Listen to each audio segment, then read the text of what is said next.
Nós estamos lendo do livro Krishna, a Suprema Personalidade de Deus, escrito por Sua Divina Graça, A.C. Bhaktivedanta Swami Prabhupada. Capítulo 17. Krishna extingue o incêndio na floresta. O rei Parikshit, depois de ouvir falar do castigo de Kaliya, perguntou a Shukadeva Goswami por que Kaliya havia deixado sua bela terra e por que Garuda tinha sido tão agressivo com ele. Shukadeva Goswami informou ao rei que a ilha conhecida como Nagalaya era habitada por serpentes e que Kaliya era uma das principais serpentes de lá. Estando acostumada a comer cobras, Garuda costumava vir a essa ilha e matar muitas serpentes à vontade. Algumas delas ele comia, mas outras eram mortas sem necessidade. A sociedade dos répteis ficou tão perturbada que seu líder, Vasuki, apelou ao Sr. Brahma, pedindo proteção. O Sr. Brahma fez um arranjo pelo qual Garuda não criaria mais perturbações. A cada 15 dias, a comunidade dos répteis ofereceria uma serpente a Garuda em sacrifício, que deveria ser mantida debaixo de uma árvore. Garuda ficou satisfeito com este oferecimento e, por isso, não perturbava nenhuma outra serpente. Mas aos poucos, Kaliya se aproveitou desta situação. Estando desnecessariamente arrogante por causa do volume de veneno que havia acumulado, e também por causa de seu poder material, ele pensou: por que se deve oferecer este sacrifício a Garuda? Então, deixou de oferecer sacrifício, e em vez disso, ele mesmo comia a oferenda feita a Garuda. Quando Garuda, o grande devoto transportador de Vishnu, entendeu que Kaliya estava comendo as oferendas, ficou muito irado e correu logo para a ilha, a fim de matar a serpente ofensora. Kaliya tentou lutar com Garuda e enfrentou-o com seus muitos capelos e afiados dentes venenosos.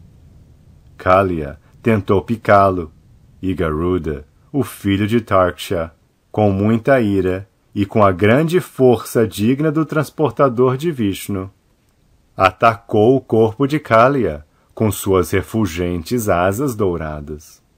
Kaliya, que também é conhecido como Kadrusuta, o filho de Kadru, fugiu logo para o lago conhecido como Kaliyadhaha, que fica no rio Yamuna, do qual Garuda não podia se aproximar. Kaliya se refugiou dentro da água do Yamuna pela seguinte razão: da mesma forma como Garuda costumava ir à ilha da serpente Kaliya, ele também costumava ir ao rio Yamuna para comer peixe.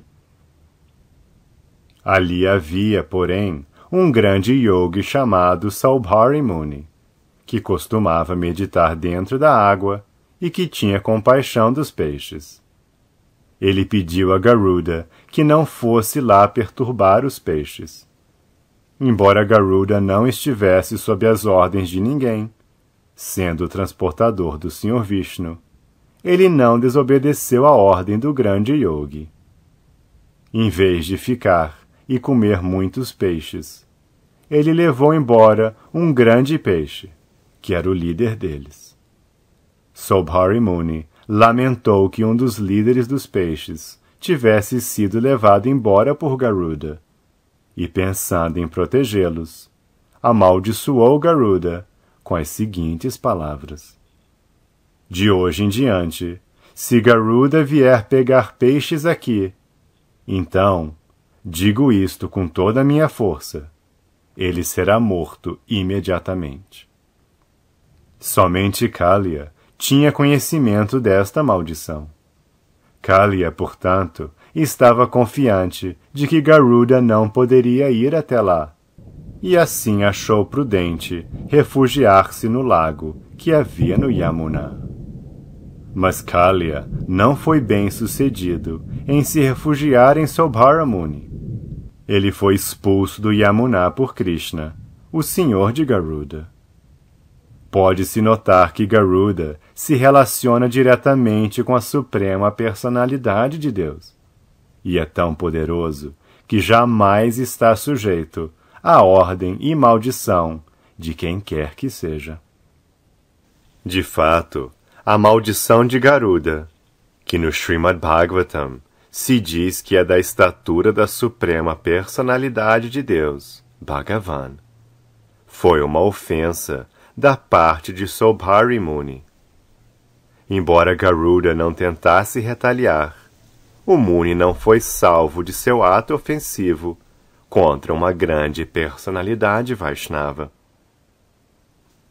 Devido a esta ofensa, Saubhari caiu da sua posição yógica e depois se tornou um pai de família, um desfrutador dos sentidos no mundo material. A queda de Saubhari Muni, que se supõe absorto em bem-aventurança espiritual pela meditação, é uma instrução para quem ofende os Vaishnavas. Todos os amigos e parentes de Krishna, que estavam às margens do Yamuna, por fim puderam vê-lo, quando ele saiu do lago de Kalia. Krishna apareceu diante deles, belamente decorado, todo ungido de polpa de chandana, enfeitado com joias e pedras preciosas, e quase completamente coberto de ouro. Os habitantes de Vrindavana, os vaqueiros meninos e homens, Mãe Yashoda, Nanda Maharaj e todas as vacas e bezerros, viram Krishna saindo do Yamuna, e foi como se eles tivessem recuperado sua própria vida. Quando se recupera a vida, naturalmente há muito prazer e alegria. Cada um por vez, todos apertaram Krishna ao peito, e assim sentiram um grande alívio. Mãe Yashoda, Rohini, Maharaj Nanda e os vaqueiros ficaram tão felizes que abraçaram Krishna e pensaram ter alcançado a meta final de suas vidas. Balarama também abraçou Krishna, mas estava rindo, porque quando todos os demais estavam cheios de ansiedade, ele sabia o que estava acontecendo com Krishna. Todas as árvores da margem do Yamuna, todas as vacas, touros e bezerros, sentiam enorme prazer por Krishna estar lá. Os brahmanas que moravam em Vrindavana logo vieram com suas esposas para dar os parabéns a Krishna e aos membros de sua família. E porque os brahmanas são considerados mestres espirituais da sociedade, eles ofereceram suas bênçãos a Krishna e família, por causa da libertação de Krishna. Também pediram que Maharaj Nanda lhes desse alguma caridade naquela ocasião. Estando tão satisfeito com o regresso de Krishna, Maharaj Nanda começou a dar muitas vacas e muito ouro em caridade aos brahmanas. Enquanto Nanda Maharaj estava ocupado desta maneira, Mãe Yashoda simplesmente abraçou Krishna e sentou em seu colo, enquanto derramava lágrimas sem parar. Como já estava quase de noite, e todos os habitantes de Vrindavana, incluindo as vacas e bezerros, estavam muito cansados, eles decidiram descansar à margem do rio. No meio da noite, enquanto descansavam, aconteceu de repente um grande incêndio na floresta. E logo pareceu que o incêndio devoraria sem demora todos os habitantes de Vrindavana.